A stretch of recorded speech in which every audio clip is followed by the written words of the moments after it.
फलभक्षेण गर्वस्यात् गर्भेणोदर वृद्धिता स्वल्पभक्षं ततो शक्तिर गृह कार्यम कथम भवे।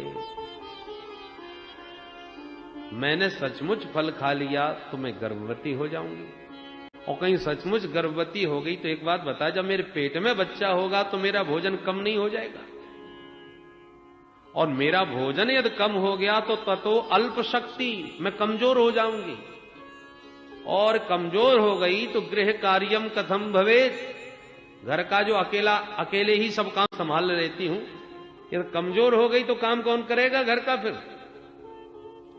पड़ोसन बोली ये कोई बहुत बड़ी समस्या नहीं है, अरे अपनी ननद को बुला लेना, जब अपनी ननद बुआ बन जाती हैं तो उनको बढ़ावा तो देना ही पड़ता है, इससे अच्छा ये है कि 4 महीना पहले से बुला के घर का खूब काम करवाओ, और काम कराने के बदले में जितना बने सो बधाई के नाम पर दे के विदा करो। धुंधली बोली बहन तू नहीं जानती, मेरी ननद महाचोटी है, 4 महीने में तो मेरा घर ही साफ कर जाएगी पूरा। ननंदा संघरेस्तदा, उससे तो अच्छा है कोई नौकर रख लूंगी, उसी से काम करवा लूंगी। ठीक है बहन, जो अच्छा लगे सो कर, पर जल्दी से फल को तो खा।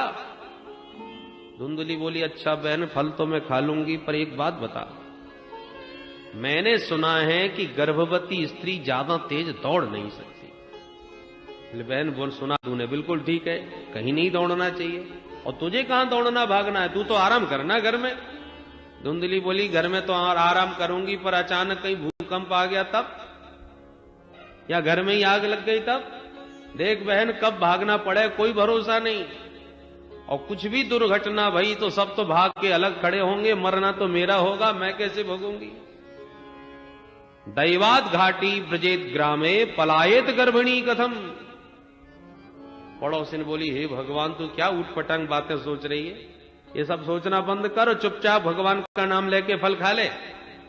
अच्छा बहन तू कहती है तो अब मैं खा ही लेती हूं, पर एक बात और बता। क्या? बोले मैंने ऐसा सुना है कि सुखदेव जी महाराज मां के पेट में 12 साल तक रहे थे, सच बात है? बोले हां बहन सुना तो मैंने भी, ऐसा ही है। धुंधली बोली हे भगवान कहीं मेरा बेटा 2-4 साल भी रह गया तो तदा में मरणम भवेत, मैं तो बिना मौत के ही मर लूंगी। सुखवन निवसेत गर्भस तम कुक्षे कथम उत्सृजेत। देख बहन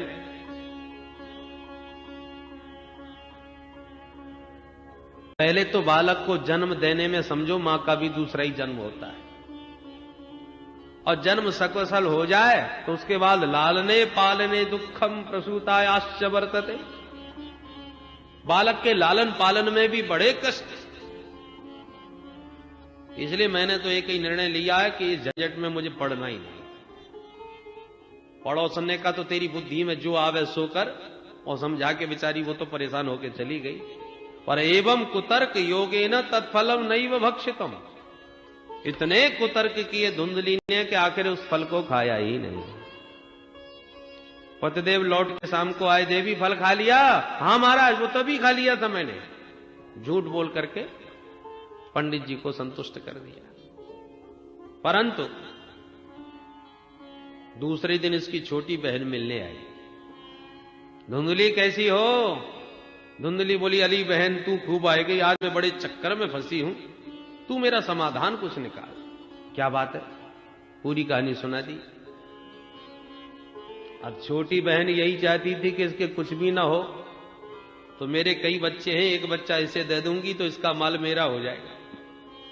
तो उसने औस माथा खराब कर दिया। ए बहन बातों में मत आना, ये बाबा बहरा की दुनिया को पागल बनाते फिरते, फल खाने से भी कहीं बेटे होते, सब बकवास। और यदि तुझे थोड़ी भी सच्चाई मालूम पड़ती हो तो इस फल का तू प्रयोग अपनी गाय के ऊपर क्यों नहीं करती? पहले बरसों से बंद ये गैया तेरे घर में, उस गाय को फल खिला, देखे क्या होता है। और तू अपनी चिंता मत कर, मैं इस समय गर्भवती हूं, अब की बार जो मेरा बच्चा होगा वो तेरा, तुझे ही दे दूंगी। रही बात पतिदेव की, सो थोड़ा पैसा दे देना, मैं उनका मुंह बंद कर दूंगा, किसी को कानों कान पर भनक नहीं पड़ेगी, तुझे कोई कष्ट नहीं होगा, बेटा का बेटा मिल जाएगा। अरे मुझ में तुम में कोई अंतर है क्या बहन? छोटी बहन की बातों पर प्रसन्न हो गई धुंधली। बहन बहन हो तो तेरी जैसी। तूने मेरी सारी समस्या 1 मिनट में दूर कर दी। अपना बेटा जरूर दे देना। हाँ बहन, पक्की रही बात। और उसने बहन की बातों में आके गैया को चुपचाप फल खिला दिया। और पतिदेव को विश्वास दिलाती नहीं, महाराज मुझे बहुत फायदा हो रहा है। पंडित जी बड़े भोले भाले प्रसन्न हो रहे हैं। कालांतर में छोटी बहन के बेटा हुआ। उसने रात में आके धुंधली को सौंप दिया। धुंधली ने वो बच्चा गोद में लेके अपने पतिदेव को दिखा दिया, मां मुझे देखो बेटा हुआ है। भोले भाले पंडित जी खुशी में नाचने लगे।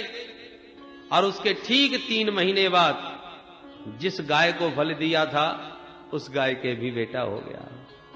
सर्वांग सुंदरम दिव्यम निर्मलम कनक प्रभम। परम सुंदर कनक कांति उस बालक की। गांव वालों को पता चला तो देखने वालों की भीड़ लग गई। पंडित जी बधाई हो, भगवान देते हैं तो छप्पड़ भर के देते हैं। कहां तो एक बेटा नहीं था घर में, अब देखो गैया ने भी बेटा दे दिया। 2 बेटे हो गए। भाग्योदयो धुना जाता आत्मदेवस्य पश्यत धन्वा बाल प्रसूतस्तु दैव रूपीति कौतुकम। विधाता का कौतुक देखो, गाय ने मानव पुत्र को जन्म दिया है। भाग्योदय हो गए हमारे पंडित जी के। लोगों ने खूब बधाइयां दी, बड़ा भारी उत्सव मना। पंडित जी ने नामकरण संस्कार किए। गाय के पुत्र के कान गाय जैसे हैं, इसलिए इसका नाम गोकर्ण रखता हूं।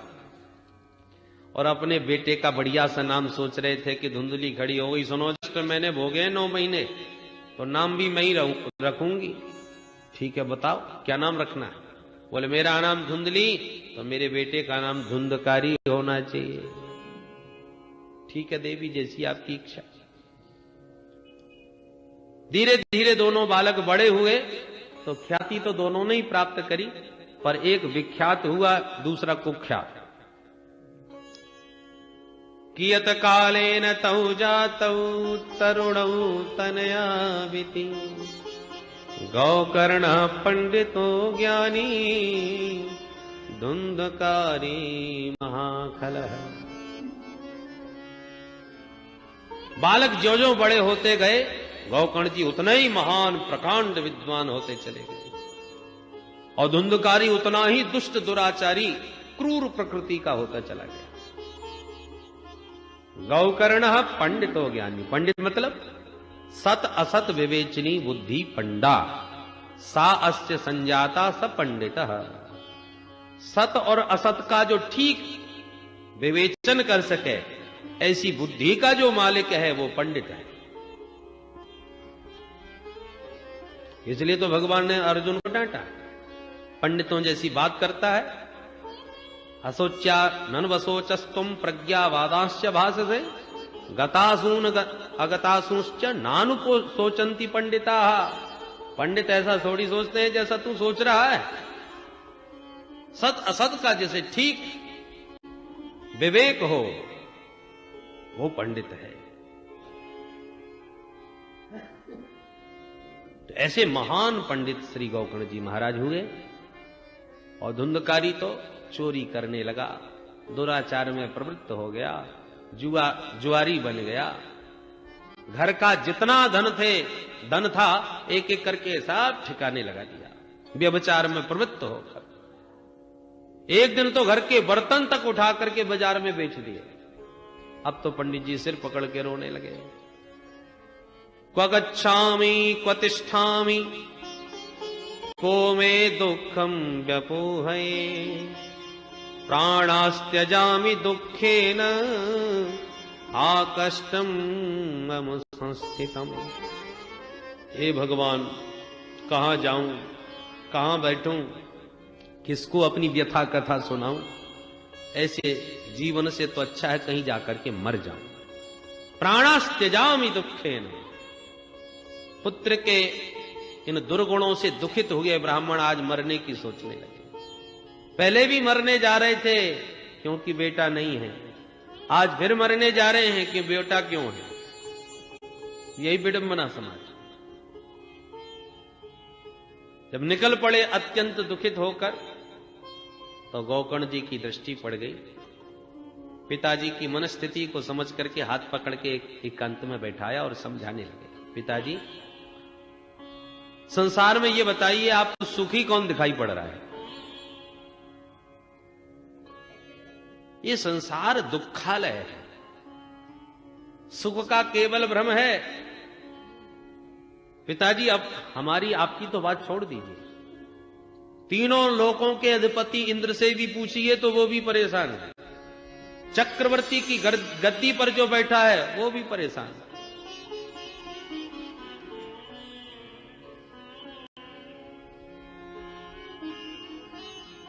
न चेन्द्रस्य सुखम किंचित न सुखम चक्रवर्तिनः सुखमस्ति विरत्नस्य मुनिरेकांत जीविनः मुनिरेकांत जीविनः। पिताजी संसार में सभी दुखी हैं, क्योंकि दुख रूप ही संसार है। सुखी केवल एक ही है, जो सबसे विरक्त होकर एकांत में भगवत भजन में मस्त हो गया, जिसके मन में कोई कामना वासना शेष नहीं रह गई।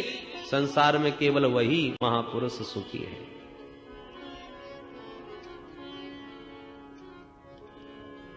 अंधकूपे स्नेह पासे बद्ध पंगुरहम सठः। जीव स्नेह के पास में बंधा हुआ, संसार के पास में बंधा हुआ, इस संसार के अंधकूप में पड़ा हुआ है। बुद्धिमान वह है जो इस कुएं से अपने को निकाल के बचाए। बेटा तो मैं क्या करूं? गोकर्ण जी कहते हैं उसका हम उपाय बताते हैं, और 2 श्लोकों में बड़ा ही सारगर्भित उपदेश श्री गोकर्ण जी ने आत्म कल्याण का दिया। देह स्तिमांस रुधिरे भीमतिं त्यजत्वम् जाया सुतादिषु सदा ममतां विमुञ्च पश्यानिशं जगदिदं क्षणभङ्गनिष्ठम् वैराग्यरागरसिको भवभक्तिनिष्ठः धर्मं भजस्व सततं त्यज लोकधर्मान् सेवस्व साधु पुरुषान् जहि कामतृष्णाम् अन्यस्य दोष गुण चिन्तनमाशु मुक्त्वा सेवा कथा रसमहो नितरां पिबत्वम् सेवा कथा रसमहो नितरां पिबत्वम्। गोकर्ण जी कहते हैं, पिताजी ध्यान से सुनिए। जीव को संसार में बांधने की 2 रस्सियां हैं, और उन रस्सियों के नाम हैं अहमता और ममता। देह में अहमता और देह के नातों में ममता, ये 2 रस्सियों में जीव बंधा हुआ है। 5 भौतिक देह जो पंचायती धर्मशाला है। अरे धर्मशाला में कमरा बुक कर लिया, आराम से रहो, जब तक काम करना है काम करो, जब तक रहना है तब तक रहो, और काम पूरा हो जाए तो धर्मशाला का कमरा मैनेजर के हाथ में चाबी सौंपो और जाओ अपने घर। यात्रियों के लिए ये तो कुछ समय के लिए मिला है रहने को। ऐसी जगत के प्रपंच में भ्रमण करते करते जब हमको रहने की जरूरत पड़ती है तो हमारे विधाता जी के पंचायती धर्मशाला हमको सौंप देते, भाई रहो इसमें। अब जैसा यात्री वैसी धर्मशाला वैसा कमरा।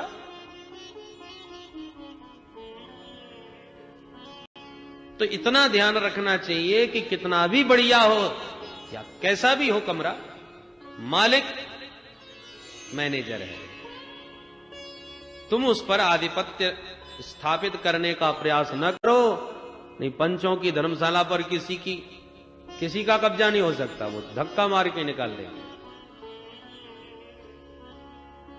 क्षिति जल पावक गगन समीरा, क्षिति जल पावक गगन समीरा, क्षिति जल पावक गगन समीरा, क्षिति जल पावक गगन समीरा, पंच रचित यह अधम शरीरा, पंच रचित यह अधम शरीरा, पंच रचित यह अधम शरीरा,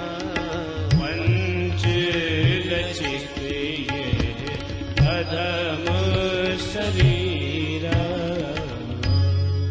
बताइए, इन पंच तत्वों ने ये पंचायती धर्मशाला अपने अपने अंशदान करके बनाई। हम लोग प्रेम से रहे, पर हम लोग तो कब्जा ही कर बैठे।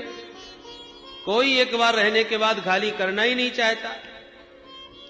इसलिए पिताजी, देहिस्थि मांस रुधिरे अभिमतिम त्यज, देह पर बारंबार विचार करने से देहाशक्ति छूट जाती है। मांस, मेद, मज्जा, स्नायु आदि से विनिर्मित अस्थि स्तंभम स्नायुबद्धम मांस सौणित लेपितम चरमामनद्धम दुर्गंधम पात्रम मूत्रपुरी सयो, ये शरीर की स्थिति है। ईंट गारे सब भरे पड़े हैं, बस दीवालों पर बढ़िया डेंटिंग पेंटिंग कर दिया, इसलिए चमक मारने लगे। तो यही स्थिति तो इस भवन की है, जिसमें हम आत्मबुद्धि किए बैठे हैं, देहात्म बुद्धि। इस नासवान शरीर को आत्मा मान लेना, ये पहली रस्सी है। और दूसरी, जाया सुता दिशु सदा ममताम विमुंच। अरे जब देह ही हमारा नहीं तो देह के नाते हमारे कहां से हो जाएंगे? देह के नातों में चिपके। उन सबकी ममता को त्यागना चाहिए। अहमता और ममता। जहां रेल में रिजर्वेशन करवाया हमने और यात्रा की तिथि में जैसे ही हम अपने कोच में बैठे, अपनी बर्थ पर जाके कब्जा करके बैठ गए, गाड़ी चल पड़ी तो और भी तमाम उस डिब्बे में यात्री बैठे थे आसपास, उनसे राम राम होने लगे। कहो भैया कहां तक जा रहे हो? उसका किसी का कहीं स्टेशन, किसी का कोई स्टेशन, सब अलग अलग स्टेशनों के टिकट लिए बैठे। गाड़ी चल पड़ी, यात्रा का शुभारंभ हो गया और बातों बातों में यात्रियों से गपशप करते करते घनिष्ठता बढ़ गई। एक ही साथ यात्रा कर रहे थे, इसलिए बातों बातों में जान पहचान बढ़ी और वो जान पहचान धीरे धीरे घनिष्ठता में परिणत हो गई। साहब देखिए, घर से बढ़िया लड्डू लाए हैं, आप भी पाइए। उसने भी कुछ आपको खिलाया, आपने उसको खिलाया। और प्रेम की चर्चा करते करते अचानक सामने वाले का स्टेशन आ गया। उसने बोरिया बिस्तर बांधे, अच्छा भैया चलते हैं, हमारा टिकट पूरा, हमको यहीं उतरना था। आपने भी हाथ जोड़े, राम राम करके विदा कर दिया। उसकी सीट खाली हुई तो वहां पर दूसरा यात्री आ गया, भैया यहां से हमारा रिजर्वेशन, आप विराजिए। अब जिसका जहां जितना यात्रा का टिकट हो, उतरते जा रहे हैं। नए नए यात्री आते जा रहे हैं, पुराने उतरते जा रहे हैं। उनमें कुछ बहुत अच्छे मिल जाते हैं सत्संगी, और जब बहुत अच्छे मिल जाते हैं तो यात्रा का पता ही नहीं चलता कि कब कितनी लंबी यात्रा बातों बातों में पूरी हो गई। और जब कोई खतरनाक मिल जाए तो महाराज छोटी सी यात्रा भी बहुत लंबी बन जाती है। हे भगवान, इस दुष्ट से कैसे पिंड छूटे। यात्री सब प्रकार के होते हैं भाई, कभी अच्छे यात्री मिलते हैं तो कभी विचित्र भी मिल जाते हैं, पर यात्रा तो करनी ही पड़ती है। ऐसी ये जीवन की यात्रा है। वाहन कई प्रकार के हैं, कभी रिक्शा से, कभी तांगे से, कभी बसों से, कभी कार से, कभी ट्रेन से, कभी प्लेन से, अनेक वाहन हैं। ऐसे हमारी जीवन की यात्रा में भी अनेक वाहन मिलते हैं। कभी कीड़े मकोड़े बने तो कभी कुकर सूकर मिले, तो कभी सुंदर मानव देह, कभी देवताओं का शरीर, देव त्रिगण नयनिसु, अनेक प्रकार के इन वाहनों में हमने सफर किए। और हर वाहन में यात्रा करते समय यात्री मिले, सहयात्री।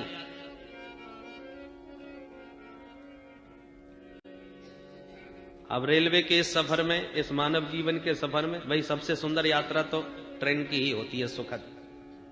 तो इस रेल यात्रा में, इस मानव जीवन की यात्रा में, जैसी हमने अपनी यात्रा का शुभारंभ किया, गाड़ी में बैठे, सहयात्री मिल गए, माताजी, पिताजी, भैया जी, बहन जी, दादाजी, बाबा जी, काका जी, फूफा जी, ये सब सहयात्री हैं हमारे जीवन के साथ।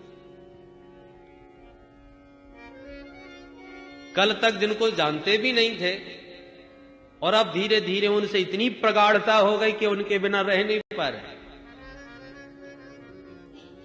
यात्रियों से अत्यंत प्रीति हो गई। पर सफर में थोड़ा आगे चले कि दादाजी का स्टेशन आ गया, स्मशान में जाके विदा कर दिया, वो अपने घर चले गए। जीवन की यात्रा आगे बढ़ी तो विवाह हो गया, एक नया यात्री हमारे जीवन की गाड़ी में जुड़ गया, जिसका अब तक पता नहीं था। यात्रा आगे बढ़ी तो पिताश्री का स्टेशन आ गया, वो गए अपने घर, और कुछ ही दिनों में बेटा हो गया, एक नया यात्री जीवन में फिर जुड़ गया। पुराने यात्री जाते जा रहे, नए नए यात्री आते जा रहे, जीवन का सफर चलता जा रहा है। पुत्र दाराप्त बंधु नाम संगम पांथ संगम, ये पांथ संगम है। तो यात्रा का नियम है, यात्रियों से प्रेम पूर्वक व्यवहार करो ताकि यात्रा का आनंद आए, यात्रा कहीं भार ना बन जाए। इसलिए यात्रियों से मिलजुल करके स्नेह पूर्वक यात्रा करो, पर स्नेह आसक्ति इतनी ज्यादा ना हो जाए कि जब यात्रा पूरी होवे तो उन यात्रियों को छोड़ा ना जाए। अब टिकट पूरा हो गया, गाड़ी आपके स्टेशन पर खड़ी है, यहीं तक का आपके पास टिकट है, और आप यात्रियों से बार बार मिलने में ही लगे हुए हो, वाह भैया कितना आनंद आया आपके साथ, अब आपको तो छोड़ने का ही मन नहीं हो रहा, और उधर गाड़ी चलने को तैयार, तो क्या होगा?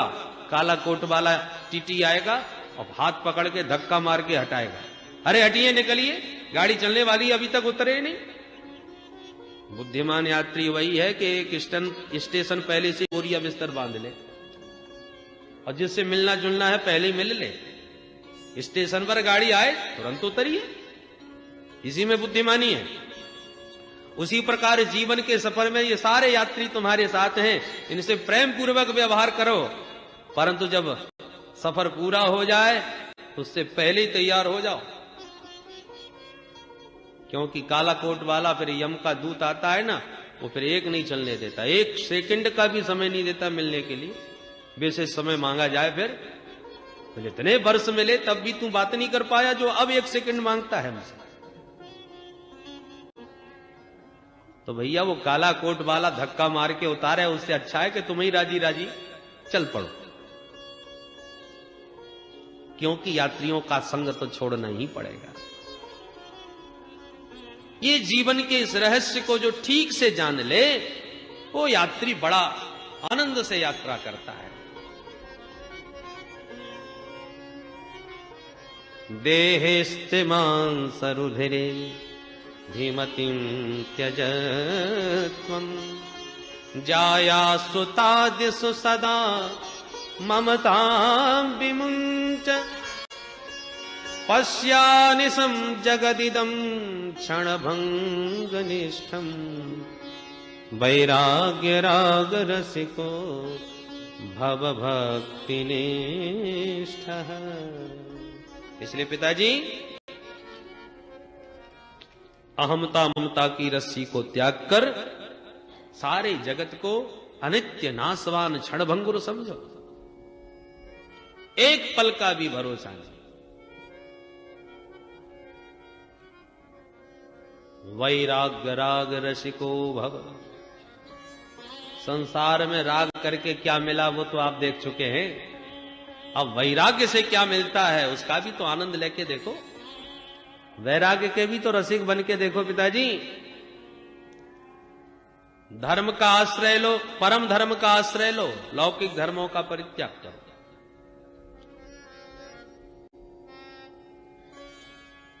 आप घर से निकले, चलो कथा सुनी आपने, लक्ष्य बनाया, घड़ी देख करके समय पर निकल पड़े कथा सुनने को। अब रास्ते में कोई इष्ट मित्र मिल जाए तो जय श्री कृष्ण भी कर लेते हैं, राधे राधे भी कर ली, दो बातें भी कर। बिटिया का विवाह हो गया कि नहीं, और हरिद्वार कब आए थे, कहां रुके हो, दो चार बात करी, आगे फिर चल दिए। व्यवहार निभाते होगे, लक्ष्य की ओर बढ़ो। ऐसा भी नहीं कि भाई हम इस समय कथा में जा रहे हैं, राम राम करने की फुर्सत नहीं।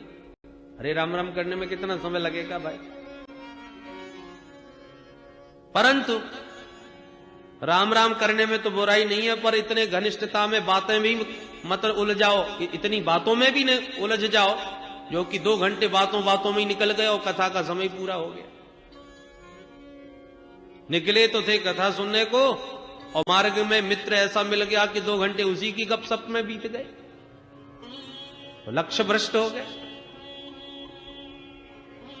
उसी प्रकार आए थे हरि भजन को होटल लगे कपास, लक्ष्य क्या लेके आए थे और करने क्या लगे। लक्ष्य तो यह था कि मानव तन उस परम तत्व को पाने के लिए था, जिसको पाने के बाद कुछ पाना शेष नहीं रह जाता, जिसको जानने के बाद कुछ जानना शेष नहीं रह जाता। रही बात व्यवहार की, तो जीवन चलाने के लिए थोड़ी जीविका का भी आश्रय ले लिया, कुछ व्यापार भी किया, या जो भी भाई यदि विवाह शादी करके गृहस्थ जीवन बसाया है तो उसका भी दायित्व निभाना चाहिए। परंतु जीविका जीवन के लिए है, जीवन तो जीविका के लिए नहीं है। पर हम तो यही कर बैठे, जीविका जीवन के लिए होनी चाहिए, पर हमने तो जीवन को ही जीविका के लिए समर्पित कर दिया। अंतिम क्षणों तक जीविका का ही चिंतन करते करते, कैसे होगा, क्या होगा, मेरे बाद कौन संभालेगा, इतना सब जिम्मेवारी मेरे ऊपर। बोलो जय श्री कृष्ण। भोजन देह यात्रा के लिए आवश्यक है, पर देह यात्रा भोजन के लिए तो नहीं है कि शरीर भोजन के लिए धारण किया है, कि भोजन शरीर धारण करने के लिए किया। आज हर व्यक्ति संपूर्ण जीवन अपनी जीविका में ही गंवा देता है, जीवन के स्वरूप और लक्ष्य को ही भूल जाता है। इसलिए पिताजी, मानव जीवन का परम लक्ष्य है प्रभु का प्रेम, भगवत प्राप्ति। भगवान शंकराचार्य जी प्रश्नोत्तरी में कहते हैं, जन्मना उसका सार्थक जिसका दोबारा जन्म ना हो, मरना उसका सार्थक जिसे दोबारा न मरना पड़े, उसी का जन्म मरण सार्थक। तो भगवत प्राप्ति के बाद जन्म मरण ही छूट जाएगा, वो परम लक्ष्य है। परंतु जिन माता पिता ने जन्म दिया है उनकी भी सेवा करो, मातृदेवो भव पितृदेवो भव, ये भी आवश्यक है, ये लोक धर्म है। परंतु संसार के व्यवहार में ही इतने हम न डूब जाएं जो जीवन के लक्ष्य को ही भूल जाए।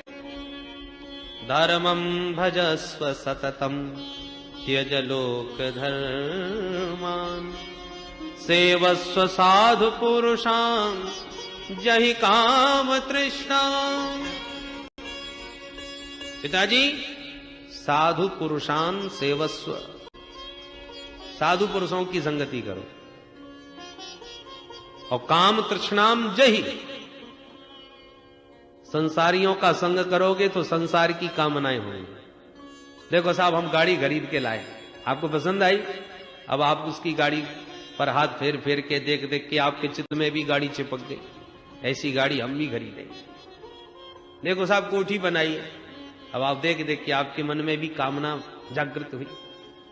तो संसारियों की संगति से संसार चित्त पर चढ़ता है, ऐसा होना चाहिए, ऐसा हम भी करेंगे। और साधु पुरुषान से जो भगवत प्रेम में रंगे हुए हैं, भगवत रसिक जन हैं, उनकी संगति करो तो भगवत प्रेम आपके भीतर भी जागृत होने लगा। नेताओं के साथ रहना प्रारंभ करो, नेतागिरी अपने आप धीरे धीरे आ जाएगी। पहलवानों के संग रहना उठना प्रारंभ करो तो पहलवानी भी आ जाएगी। जुआरियों के साथ बैठना प्रारंभ करो, पत्ते फेंकने आ जाएंगे। ऐसे ही भगवत रसिक जनों का संग करो तो भगवत प्रेम अपने आप जीवन में आता चला जाएगा। जैसी संगत वैसी रंगत।